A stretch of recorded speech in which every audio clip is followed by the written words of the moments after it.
Kantor Kemenkumham atau yang mewakili. Pemusnahan sabu 20 kg dipimpin Kapolda Sulawesi Tengah Irjen Agus Nugroho bersama Gubernur Sulawesi Tengah Rusdi Mastura. Kepolisian mencatat peredaran narkoba di Sulawesi Tengah meningkat 11% dari tahun sebelumnya. Di tahun 2022, Polda Sulawesi Tengah berhasil mengungkap 426 kasus, sementara di tahun 2023 naik menjadi 471 kasus. Pemusnahan narkoba menjadi salah satu upaya pemberantasan narkoba di wilayah hukum Sulawesi Tengah.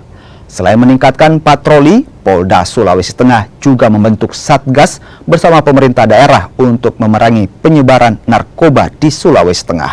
Polda Sulteng beserta jajaran berkomitmen untuk terus melakukan upaya pemberantasan penyalahgunaan narkoba.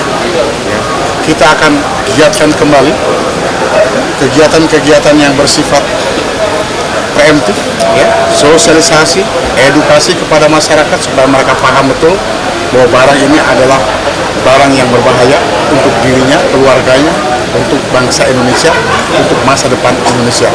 Dan